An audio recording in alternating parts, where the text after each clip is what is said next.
Hi, I'm Melody Manning, your host for the Taste of Malaysia YouTube series. In this YouTube series, we will be recreating different Malaysian dishes, and now we are going to show you how to make my personal favorite, Sambal Petai. Located in the Columbia Heights neighborhood of Washington, D.C., Makan offers Malaysian hawker-inspired fares like char kway teow, which is a stir-fried flat rice noodles with shrimp, egg, and bean sprouts. It also offers ayam goreng or fried chicken cooked with salted duck yolk and curry leaves. In this episode, Chef James, who is originally from Dallas, Texas, will tell us more about his first experience eating petai, or also known as stinky bean. All right, for our next dish, we have a really good one of my favorites. It's sambal udang petai. Basically, it's just sambal with shrimp and stink beans. Here's the stink bean.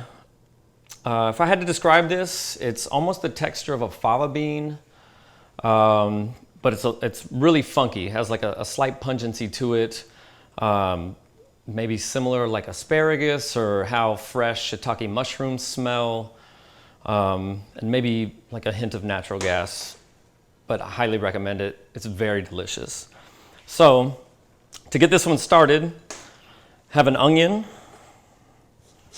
We're just going to cut this down. I like bite-sized pieces, just easier to eat. Let's see. I like this, maybe onion and a half. This is a Holland chili. It was developed in the Netherlands using an Indonesian cayenne pepper. Probably a little bit less spicy than a jalapeno. But really good flavor, really nice color as well, makes things pop. So I'm just gonna slice this on a bias. Again, bite-sized pieces. I'm gonna use 2. Feel free to use as many as you like. You can also, if you want it spicier, you can put in a little bit of chili padi, like Thai bird pepper. Those go really well also. So that's that, waiting for the pot to heat up. Remember the first time I had this dish in Kuala Lumpur at a restaurant called Lima Pulo, and they were using squid, so it was the sambal sotong petai, and just really, really amazing feeling just eating it and just having it for the first time. I'm always chasing new flavors, and this is just one of those flavors that it just stuck with me. Like once you have this, you'll be able to pick it out of any dish. You'll recognize it anywhere. It's just very distinct, and it really just, you'll remember it forever. So, all right, to start, a little bit of oil. That's about good right there. We'll add in the onion next. You want to heat the pot up, you want to hear that sound. You don't want it smoking hot, but a little bit is good. Nice sizzle when it goes in. Oh yeah. That going. Next we'll go in with the Holland chilies.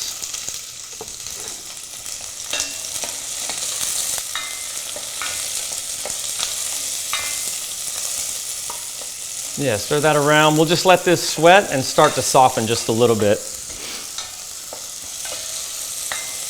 So when I started the Project Makan, I really didn't know a whole lot about cooking Malaysian food. I was very green, and just from the beginning, I just got a lot of cookbooks, as many Malaysian cookbooks as I could find. I would travel out to Malaysia as well, and literally a camera, a pen and paper, and literally just watched how everything was done. For me, how I approach a recipe, I'll go through the cookbooks, I'll decide on a dish like the sambal udang petai, and I'll look at 5, 6, 7 different recipes. I'll see the pattern of ingredients that are in all of them, and then sometimes a different recipe will just have a different ingredient, which I'll test by adding a little bit at a time, see if I like it, if I don't. And then just lots of trial and error. I think char kway teow was one of the dishes. Real quick, we'll go in with the Petai now. Starting to get a little bit of color on the onion and the chili. So yeah, in goes the Petai bean. We'll just sweat this. See that flame? Yeah, through trial and error is a lot of how I learned how to cook Malaysian food. With the char kway teow, I think that was a tough one. I literally ate so many bad versions of the char kway teow. It was really, I had to take a day off from just testing it. That's how many bad ones I ate before I got it to a good point. So, but that's the method, just lots of trial and error, just really sticking to the plan and just trying to get it done in a good place. All right. So that's coloring up nice. Again, we have some shrimp. You can use raw shrimp. These I just took and blanched. My method for doing this is I take a pot of water, tiny little bit of salt. I bring it up to a simmer and turn it off. Let it sit for a minute. Then I add in the raw shrimp. You don't want to boil them or they'll firm up. They'll seize up, become hard little knots. These are they're nice and tender. You put the shrimp in, just let them gently poach for, depending on how many shrimp you put in, maybe like 4 or 5 minutes. And so they're halfway done, and we'll finish in the pot with the rest of the ingredients. So these are coloring up nice. So we'll go in with the shrimp. Now that those are in, we're going to get our sambal tumis, which is the paste that we're going to be using for this dish. So this is the sambal tumis. This is an excellent paste that you can use. You can cook it, use it in cooked dishes, or you can actually just use it straight out of the package for nasi lemak. Very good sambal. I highly recommend it. So for this, I'm just going to open it.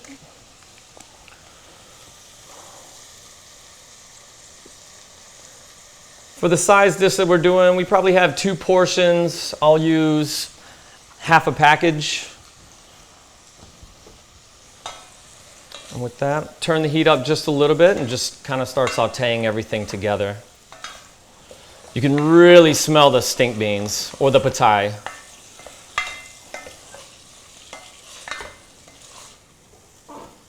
Oh, and that paste just smells amazing.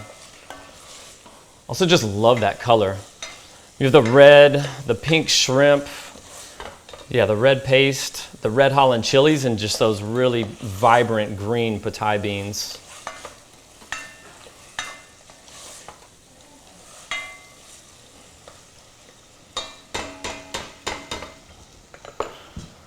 So one thing I do love about Malaysian food is just the spice level. Like some dishes are meant to be spicy. Obviously, if it has pedas in the name of the dish, it's going to be hot. But for the most part, everything just has like an underlying just nice amount of heat. Nothing that's going to just blow your palate out or just be very intense. And a lot of times you'll see they'll just have chilies on the side that you can add. Usually the fresh little chili patties, like the little fresh Thai birds, which I love.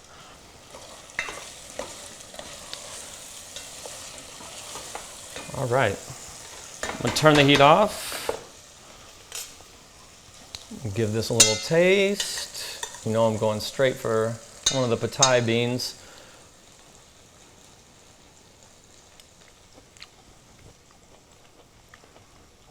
It's just that easy. That was delicious. The heat on it is really nice. The funk of the petai is just kind of spread through. You'll get the sweetness from the shrimp, sweetness from the onion, and then just the sambal tumis, the paste we put in, that really adds the body and everything else that you need. Lots of chilies, garlic, shallot, a little bit of turmeric. Really nice, just very good. Rooster bowl. You know if you see this coming to the table, and if you're in Malaysia and you see this bowl coming to the table, you know something good is going to be inside of it. And yeah, we'll just simply plate this one up.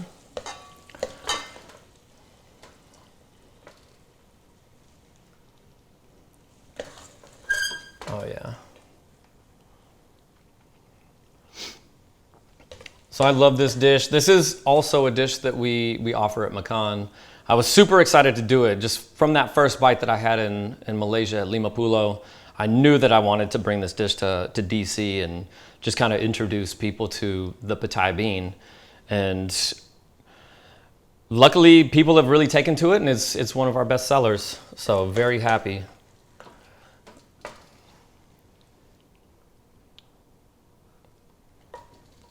Save you guys some finish, put a couple Petai on top. Perfect. We've come to an end of this episode. Until the next episode, where we will be sharing with you how to make chicken curry.